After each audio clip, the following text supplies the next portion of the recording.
नमस्कार दोस्तों, मैं हूं गौरव और आप देख रहे हैं मार्केट रिपोर्ट। आइए बात करते हैं गोल्ड यूएसडी की। गोल्ड यूएसडी में क्या मार्केट में ट्रेंड चल रहा है, किस तरीके का आगे एक्सपेक्टेशन है, मार्केट में क्या नज़र आ रहा है, क्या नहीं आ रहा। आगे बढ़ने से पहले छोटा सा डिस्क्लेमर, मैं कोई सिबी रजिस्टर्ड एनालिस्ट नहीं हूँ। ये वीडियो सिर्फ एजुकेशनल पर्पज़ के लिए, कोई रिकमेंडेशन नहीं है किसी भी तरीके की बाइंग या सेलिंग के लिए। आपको जो भी ट्रेड लेना हो अपना एनालिसिस कीजिए या फिर आप अपने किसी फाइनेंशियल एडवाइज़र से हेल्प लीजिए। यहाँ पर हम जिस तरीके का ट्रेंड देख रहे हैं, सबसे पहली चीज़ कि 15 मिनट के टाइम फ्रेम पे ये एक व्यू नज़र आ रहा है, जिसमें अगर हम ओवरऑल इसका एक स्ट्रक्चर देखें चार्ट का, तो मार्केट में एक करेक्शन का फेज़ नज़र आ रहा है। यहाँ थोड़ी सी रिकवरी और वापस से मार्केट ने एक करेक्शन को स्टार्ट किया, जिसमें एंड होते होते ये थोड़ी सी रिकवरी दिखा के मार्केट ने अपने आप को यहाँ पर क्लोज़ कर लिया। जो क्लोजिंग वैल्यू रही इसकी वो था 3337, पर कहीं ना कहीं अगर हम इसे हाईएस्ट प्राइस से देखें इसके, तो मार्केट ने एक अच्छा खासा एक डिप लिया है। मतलब प्राइसेस जो है अपने हाईएस्ट प्राइस से, जो रीसेंट हाई इसने लगाया था वो था इसमें 3400 को ब्रेक करके मार्केट जो था 3440 के आसपास तक गया था। और वहाँ से इसने जो करेक्शन दिखाई है अभी तक की अगर हम बात करें तो 3 दिन में $100 से ज़्यादा की करेक्शन इसमें आ चुकी है। इस पूरी की पूरी करेक्शन को किस तरीके से देखा जा सकता है और मार्केट में आगे क्या एक्सपेक्टेशन है, ठीक है, ये हमने अभी के लिए देखा जो 15 मिनट के टाइम फ्रेम पे है।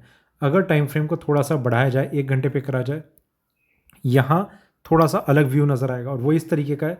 मार्केट में यहाँ तक तो एक कंसोलिडेशन चल रही थी, जिसमें धीरे धीरे प्राइसेस अपने आप को ऊपर ले जाते हैं। इस अपसाइड ट्रेंड में मार्केट में हम कुछ लेवल डिस्कस कर रहे थे। अगर आपको ध्यान होगा तो 3368 ये एक प्राइस था जो स्ट्रॉन्ग रेजिस्टेंस लेवल का काम कर रहा था, और इसके बाद एक प्राइस था जो रिवर्सल का काम कर रहा था 3377। अगर आप रेगुलर हैं इस चैनल पे तो आपको इन लेवल्स का कहीं ना कहीं ध्यान होगा, ठीक है। ये 2 लेवल थे जो मार्केट में हम डिस्कस कर रहे थे। मार्केट इन्हें ब्रेक करता है, कहीं ना कहीं एक कन्फर्मेशन होती है प्राइसेस के ऊपर जाने की, जिसमें कम से कम 3400 के लेवल को टच होने की एक्सपेक्टेशन थी। प्राइसेस ऊपर जाते हैं, यहाँ मार्केट कंसोलिडेट करता है। यहाँ पर एक सेलिंग जोन नज़र आ रहा था जो उस दिन तो मार्केट ने बहुत अच्छे से उस पर रिएक्शन नहीं दिया और प्राइसेस जो है ऊपर चले जाते हैं।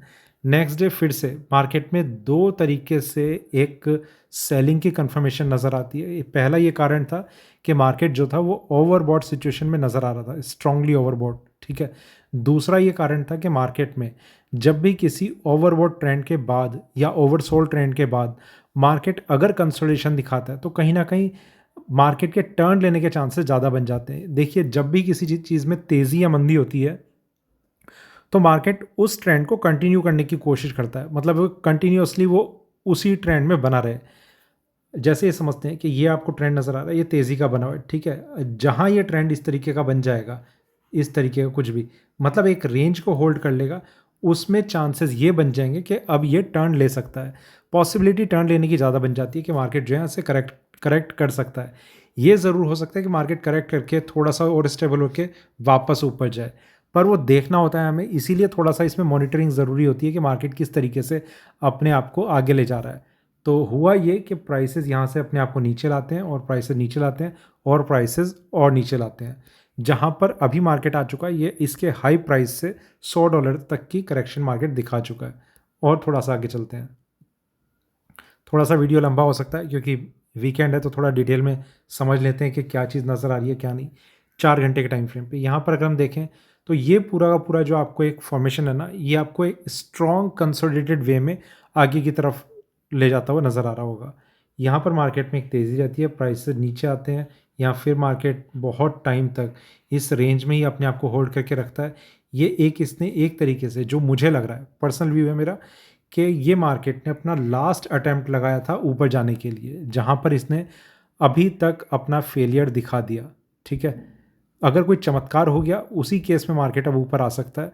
कई कारण हैं। एक तो सबसे बड़ा कारण ये है कि मार्केट में इसका 4th अटेम्प्ट था ऊपर जाने के लिए, पर कहीं ना कहीं हम बड़े टाइम फ्रेम्स पे इस तरीके का एक पैटर्न देख रहे हैं कि मार्केट जो है स्ट्रांगली ओवरबॉट कंडीशन में अपने आप को ऊपर ला चुका है, ठीक है। अभी उसे और थोड़ा सा आगे समझते हैं।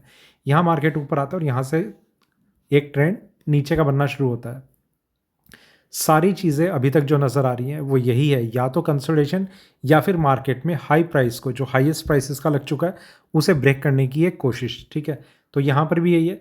मार्केट में अगर हम बात करें तो ये पता नहीं मुझे, ये जून है शायद, जून से लेकर ये जुलाई ख़त्म होने वाला है, मार्केट ने स्ट्रांगली कंसोलिडेट कर रखा है अपने आप को। और थोड़ा सा आगे चलते हैं डेली टाइम फ्रेम में, शायद आपका व्यू यहाँ पर थोड़ा सा और अलग हो जाए, एक तेज़ी का मोमेंटम बनता है। ठीक है, देखो एक चीज़ को और समझना कि टाइम फ्रेम अलग हो सकते हैं, पर मार्केट का जो मतलब जो उसका एक कैरेक्टर है ना, वो वैसा ही रहता है, वो चेंज नहीं होता। इससे मेरा ये मतलब है, यहाँ पर हमने एक तेज़ी देखी है, एक ज़बरदस्त तेज़ी देखी है, मार्केट ऊपर आता है, यहाँ इसमें कंसोलिडेशन का पैटर्न बना हुआ है। कहीं पर भी आपको कोई ट्रेंड ऐसा नज़र नहीं आएगा कि प्राइसेस नीचे जा रहे हो या ऊपर जा रहे हो। तेज़ी वाले इसलिए हमेशा इसे अभी तेज़ी में देख रहे हैं क्योंकि मार्केट में जो पिछला ट्रेंड है वो इसका तेज़ी का बना हुआ है, और अभी तक मार्केट ने कुछ भी ऐसा नहीं दिखाया कि कोई करेक्शन, कोई डाउनसाइड, कोई शार्प सेलिंग, जैसा होता है ना मैनिक मंडे, मार्केट में हम, तो इस तरीके की कोई टर्म यूज़ ही नहीं हुई है गोल्ड में इस पूरे साल। ठीक है, तो जब तक ऐसा नहीं होता तब तक तो कम से कम जो बायर्स हैं उन्हें बिल्कुल यही लगेगा कि गोल्ड में हम बाइंग करते चलते रह सकते हैं। देखो ये कंसेप्ट उनका तब तक ठीक है जब वो फिज़िकल ट्रेड कर रहे हैं, मतलब फिजिकली ट्रेड कर रहे हैं, पैसा दिया सोना खरीद लिया। यहाँ पर जो हम ट्रेड करते हैं ना, वो हम सिर्फ नंबर्स पे ध्यान रखते हैं कि गोल्ड का प्राइस यहाँ पर इतना चल रहा है, ये मार्जिन बेस्ड ट्रेडिंग है। इसका ये मतलब है कि आपने 100 रुपये की चीज़ ली है जिसमें आपने 5 रुपये पे किए हैं। ठीक है, इसकी एक एक्सपायरी डेट है, मान लेते हैं कि 100 दिन बाद इसे एक्सपायर होना है।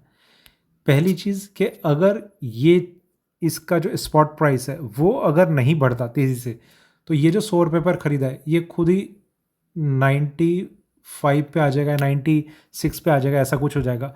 अगर ये स्पॉट में इसका प्राइस नहीं बढ़ता, इस चीज़ ध्यान रखना, अगर 100 दिन का हम मान लें कि इसकी एक एक्सपायरी डेट है, 100 दिन बाद एक्सपायर होगा, एक तो ये 95 पे आ जाएगा। ठीक है, तो कम से कम इतना तो ज़रूर होना चाहिए कि मार्केट को बढ़ना चाहिए। दूसरी चीज़ ये कि आप यहाँ पर मार्जिन पे ट्रेडिंग कर रहे हैं, आपने 100 रुपये की जगह आपने यहाँ पर सिर्फ 5 रुपये दिए हैं। तो 5 रुपये देने का ये मतलब है कि इसमें 5% ऊपर या 5% नीचे अगर मार्केट जाएगा तो या तो आपका पैसा डबल हो जाएगा जितना आपने इसमें यूज़ किया है, या फिर बिल्कुल ख़त्म हो जाएगा। अब प्रॉब्लम कहाँ पर आती है कि जिसके पास 5 रुपये भी नहीं है वो मूव कर जाते हैं डब्बा ट्रेडर के पास। उन्हें ये लगता है कि यहाँ पर एक बेनिफिट है कि उन्हें वो 1 या 2 रुपये में ही वो ट्रेड करने के लिए अलाउ कर रहा है कि आप मुझे 2 रुपये दो, मैं तो आपको 2 रुपये में ही ट्रेड करवा दूंगा, मैं आपका बहुत सगा संबंधी एक दोस्त हूँ, आप मुझ पर विश्वास करके चलिए। तो उन्हें भी विश्वास आता है कि ये कंसेप्ट जो है बहुत अच्छा लग रहा है। 100 रुपये की चीज़ जब आप 2 रुपये में ख़रीदेंगे ना, तो 2 रुपये नीचे आते ही आप परेशान हो जाएंगे, और आपका वो पैसा जो आपने अभी उसे डिपॉज़िट किया है वो वहाँ से कॉल करेगा कि आप या तो और ज़्यादा पैसा डिपॉज़िट करो, वरना पोजीशन जो है स्क्वायर ऑफ हो रही है। किसी को ये चीज़ें जल्दी समझ में आ जाती हैं, किसी को देर से समझ में आती हैं। जिन्हें देर से समझ में आती हैं वो ज़्यादा नुकसान में रहते हैं, और वो कहीं ना कहीं पेमेंट करते रहते हैं उस ब्रोकर को।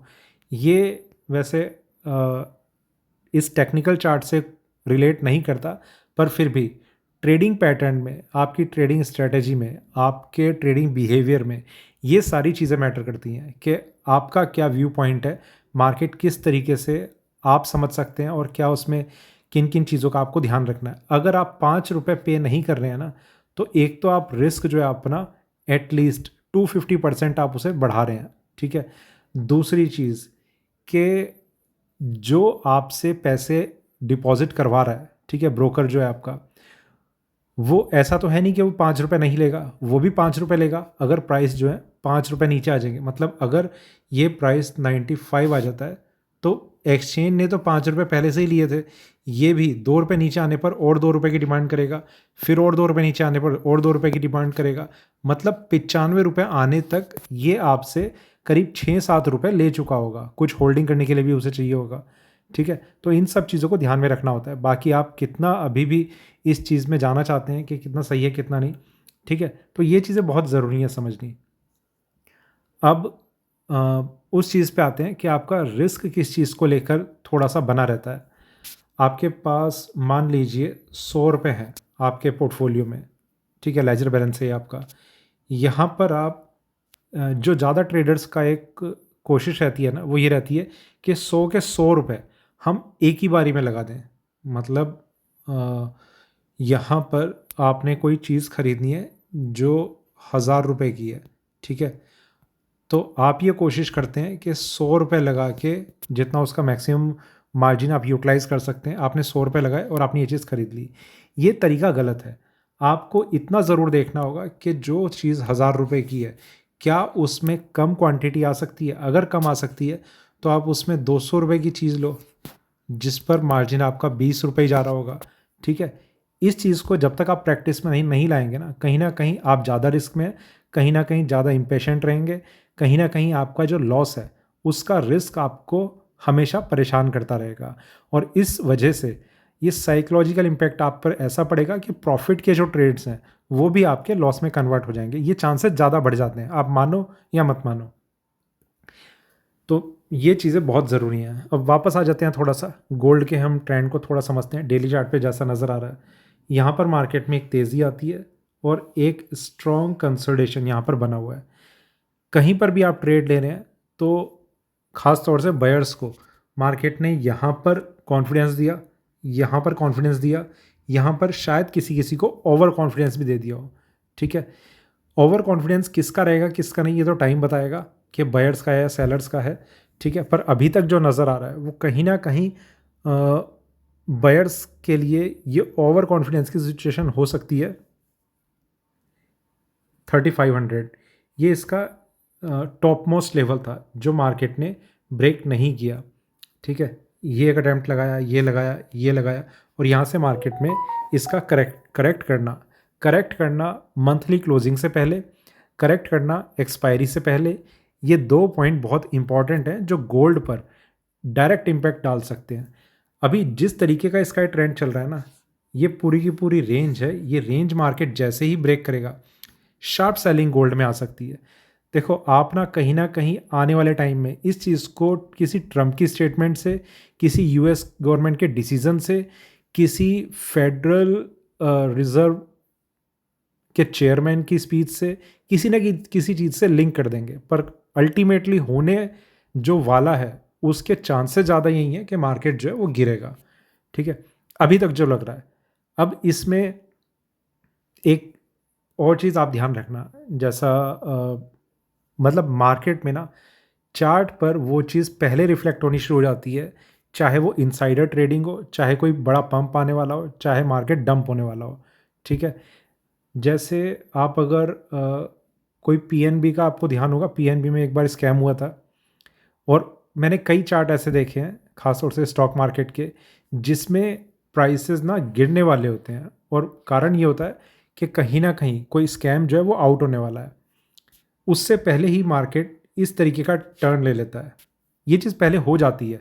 जो बड़े प्लेयर्स हैं ना, वो मार्केट में अपनी पोजीशन को तो इस रेंज में निकाल चुके होते हैं। बाद में मार्केट में न्यूज़ आउट होती है, तो थोड़ा-सा सेलिंग प्रेशर बढ़ता है, फिर तो पैनिक सेलिंग उसे कितना नीचे तक ले जाए वो किसी को नहीं पता होता। तो इस तरीके से मार्केट में मूवमेंट आती है और प्राइसेज़ जो हैं सोल्ड से ओवरसोल्ड सिचुएशन में जाते हैं और बॉट से ओवरबॉट सिचुएशन में जाते हैं। तो इस तरीके से मार्केट जो है आगे ट्रेंड अपना दिखाता है। तो यहाँ पर बस जो ज़रूरी चीज़ है वो ये कि फ़िलहाल के लिए रिवर्सल ब्रेक हो चुका है, थोड़ा ये ध्यान रखने वाली चीज़ है। और अगर मार्केट में इसी तरीके का ट्रेंड रहता है, तो कहीं न कहीं बायर्स के लिए एक वार्निंग मैसेज होगा कि कहीं न कहीं ध्यान रखो और अपनी पोज़ीशन को ओवरसाइज़ ना करो, ठीक है? ज़रूरत से ज़्यादा इतना ना बढ़ा लो कि कहीं न कहीं जिस कंसेप्ट को मैंने अभी आपको बताया है कि डब्बा ट्रेडिंग में उतना कम मार्जिन होता है, तो इतना तो बहुत छोटा मार्जिन है अगर मार्केट आपके अगेंस्ट में जाएगा।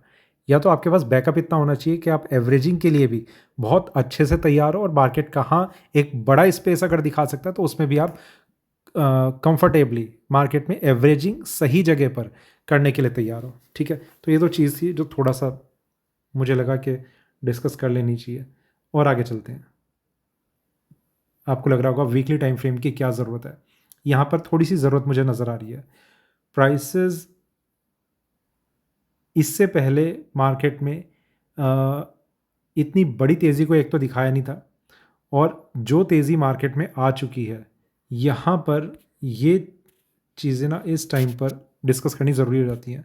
मार्केट में पिछला हफ्ता रेड कलर में क्लोज हुआ, ये हफ्ता भी रेड कलर में ही क्लोज हुआ है।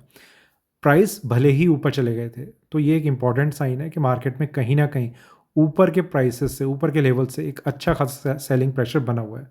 और थोड़ा सा आगे चलते हैं, वो भी ज़रूरी है। मंथली टाइम फ्रेम आप यहाँ पर देख रहे हैं, कैंडल स्टिक पैटर्न एक तो तेज़ी कैसी दिखा रहा है और मार्केट में बिल्कुल एंड में किस तरीके का चार्ट फॉर्मेशन बन रहा है। ठीक है, एक शार्प सेलिंग मार्केट में देखी जा सकती है। मतलब जिस तरीके का पैटर्न बन रहा है, ये 4 कैंडल हैं 4 महीनों की, जिसमें ऊपर का जो विक साइज होता है, देखो मैं आपको कैंडल्स का थोड़ा एक पैटर्न बताता हूँ। कोई कैंडल होती है ना, वो इस तरीके की एक शेप होती है इसकी, ये लोअर विक साइज, ये अपर विक साइज, ये पूरा का पूरा जो होता है ये बॉडी पार्ट होता है। बॉडी पार्ट में ये वाला प्राइस ओपन होता है अगर मार्केट नीचे गिरा है, और ऊपर अगर गया तो ये वाला ओपन होता है। ठीक है, तो दोनों इसी तरीके से, या तो ये ओपन ये क्लोज होगा, ये ओपन होगा, या फिर ये ओपन होगा, ये क्लोज होगा। इस तरीके का मार्केट में रहता है, और ये इसका हाई प्राइस होता है। ठीक है, ये इसका लो प्राइस होता है।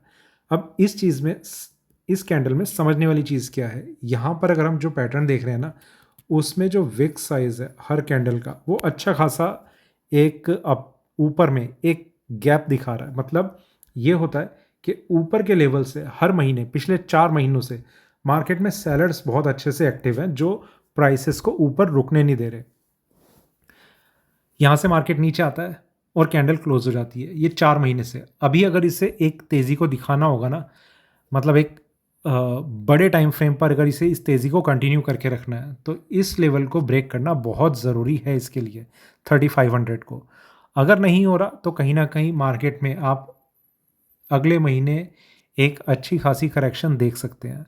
ठीक है, ये मैं इसलिए नहीं बता रहा कि मुझे आप में कोई पैनिक क्रिएट करना है। जो कैंडल्स इंडिकेट कर रही हैं उसे ही थोड़ा सा समझने की कोशिश कर रहे हैं, और अगर आपको इसमें कुछ ऐसा लग रहा है कि मैं अपनी तरफ से कुछ बता रहा हूँ, तो वो भी आप पॉइंट आउट करके कमेंट बॉक्स में लिख सकते हैं। ठीक है, तो ये सारी चीज़ें हैं। ये है सिर्फ इसलिए कि मार्केट के हम ट्रेंड को समझ पाएँ। ये तेज़ी इसमें जो बनी हुई थी, आप ये देख रहे हैं, यहाँ से तेज़ी बनी हुई थी और मार्केट में कंटिन्यूस है मंथली चार्ट पे, मतलब 2024 से लगभग, और ये 2025 के बीच में हम अभी बैठे हैं, और मार्केट में यहाँ से यहाँ तक कोई बड़ी करेक्शन हमने नहीं देखी है। अब देखते हैं आगे मार्केट अभी कैसा रहेगा। 1 लाख के प्राइसेस टच हो चुके हैं, करेक्शन कहाँ तक आती है और कहाँ पर आकर मार्केट अपने आप को as a support, strong support थोड़ा होल्ड करने की कोशिश करता है। वापस आते हैं 15 मिनट के टाइम फ्रेम पे, थोड़ा सा देखते हैं अब कौन से लेवल्स इसमें इंपॉर्टेंट नज़र आ रहे हैं। थोड़ा वीडियो ज़्यादा लंबा हो गया, अगर सिर्फ लेवल्स देखने हैं तो आप एंड में आ चुके होंगे मेरे ख्याल से। यहाँ पर हम थोड़ा डिस्कस कर लेते हैं कौन से लेवल इंपॉर्टेंट है। 3350 ये प्राइस मार्केट में ऊपर में नियरेस्ट रेजिस्टेंस का काम कर रहा है। यहाँ पर ये ब्रेक होना कम से कम इसके लिए थोड़ा ज़रूरी है, अगर इसे मंडे को और ज़्यादा करेक्शन नहीं दिखानी। ठीक है, ये सिर्फ इंट्राडे के लिए एप्लीकेबल है, कुछ ट्रेंड में कोई चेंज नहीं आएगा। ठीक, इसके बाद जो मार्केट में प्राइस है वो ज़रूर थोड़ा सा इंपॉर्टेंट नज़र आ रहा है, वो है 3373। ये ब्रेक होना मतलब मार्केट में थोड़ी सी स्ट्रेंथ ऐसी कि 1 या 2 दिन के लिए मार्केट जो है कंसोलिडेट कर सकता है। मतलब नीचे गिरना तो थोड़ा सा मुश्किल हो जाएगा एकदम से, और मार्केट जो है कंसोलिडेट कर सकता है कि गिरेगा भी नहीं और बहुत तेज़ी से ऊपर तो नहीं, पर इस प्राइस से थोड़ा और ऊपर जाने की मार्केट कोशिश कर सकता है। ठीक है, इसके बाद जो मार्केट में प्राइस है वो फाइनल लेवल रहेगा एक तरीके से, जो मार्केट में ब्रेक होना इम्पॉसिबल जैसा रहना चाहिए। ये प्राइस है 3417, इसका ब्रेक करना कहीं ना कहीं अब 3500 को भी शायद ब्रेक कर दे, तो ये इतना इंपॉर्टेंट बन चुका है। एक जगह मार्केट में सेलिंग जोन नज़र आ रहा है प्योरली इंट्राडे, वो प्राइस है 3357। ये प्राइस लेवल्स अभी के लिए हैं, कुछ चेंजेस आएंगे तो उसे हम मंडे के वीडियो में, मेंबर्स वाले वीडियो में हम डिस्कस करेंगे कि क्या चेंज है, कहाँ पर सेलिंग जोन, कहाँ रेजिस्टेंस, कहाँ बाइंग जोन नज़र आ रहे हैं। नीचे में एक प्राइस नज़र आ रहा है 3156। देखो जब करेक्शन आएगी ना, ये लेवल बहुत ईजीली रीचेबल है। मतलब मुझे लगता नहीं है कि यहाँ तक पहुँचने में गोल्ड को कोई परेशानी होगी। बाकी देखते हैं कितना सही अभी तक ये व्यू जाएगा नहीं जाएगा, पर कहीं ना कहीं मार्केट उस लेवल पे आ चुका है कि एकदम से एक बड़ी करेक्शन दिखाने के लिए मार्केट तैयार बैठा है। और हो सकता है इस एक्सपायरी को ख़त्म करते ही वो डिप लेने की कोशिश करे। बाकी आते हैं अभी आगे क्या रहेगा क्या नहीं रहेगा। नीचे में जो लेवल नज़र आ रहे हैं उनकी हम बात करते हैं। 3330 ये प्राइस मार्केट में यहाँ पर है इंट्राडे का नियरेस्ट सपोर्ट लेवल। इसके बाद मार्केट में इंट्राडे का स्ट्रॉन्ग सपोर्ट, वो ये सपोर्ट लेवल नहीं सॉरी बाइंग जोन है 3330। इसके बाद जो बाइंग जोन है वो है 3307। ये प्राइस मार्केट में स्ट्रॉन्ग बाइंग जोन है, ठीक है। इसके बाद जो मार्केट में प्राइस है वो इंट्राडे में ज़रूर एक बार को ट्राई कर लेना चाहिए, वो प्राइस है 3282। और कोई भी बाइंग जोन सेलिंग जोन हो ना, वहाँ पर मैं ये हमेशा समझाने की कोशिश करता हूँ कि एकदम से एंट्री ना लें। देखो बाइंग जोन एक अच्छा प्राइस माना जाता है जहाँ पर खरीदारी की जा सकती है। थोड़ा सा रुकने का रीज़न ये होता है कि कई बार क्या होता है मार्केट में सेलिंग प्रेशर काफ़ी ज़्यादा बन जाता है और उस लेवल पे एक पर्टिकुलर लेवल, मतलब मान लेते हैं मार्केट में ये प्राइस है, मार्केट यहाँ से गिर रहा है, तो अगर कंटिन्यूस करेक्शन आती है तो एकदम से एंट्री ना लें। हो सकता है इसके बाद आपको और नीचे का प्राइस मिल जाए, यहाँ कंसोलिडेट करे, तो आप इस प्राइस में थोड़ा सा बच जाते हैं और यहाँ पर आप एंट्री लेते हैं जिसकी इंपॉर्टेंस उतनी रहेगी जितनी इसकी थी, ठीक है। होगा ये कि मार्केट में आपको ये प्राइस मिलेगा। इससे थोड़ा सा अलग भी हो सकता है कि मार्केट यहाँ से थोड़ा रिकवर करके कंसोलिडेशन दिखाए, वहाँ पर ये रहेगा कि आप थोड़ा सा सेफली यहाँ पर एंट्री कर जाएंगे। थोड़ा महंगा ज़रूर पड़ेगा, बाकी आप पर डिपेंड करता है कि आपको क्या चीज़ ठीक लगती है क्या नहीं, आप वैसा करते रहिए, कोई इसमें प्रॉब्लम नहीं है। फिलहाल ये कुछ लेवल्स हैं जो अभी के लिए गोल्ड कॉमेक्स में नज़र आ रहे हैं। कुछ चेंजेस आएंगे तो उसे भी हम रेगुलर बेसिस पे डिस्कस करेंगे। टेलीग्राम चैनल को ज्वाइन करके रखिए, रोज़ दिन में मेंबर्स वाले वीडियो में हम डिस्कस करते हैं लेवल्स को, और रात को लाइव सेशन में आते हैं। तो अगर आप चैनल पे नए हैं तो सब्सक्राइब कर लीजिए, बाकी रेगुलर तो हम अपडेट करते ही रहते हैं। धन्यवाद।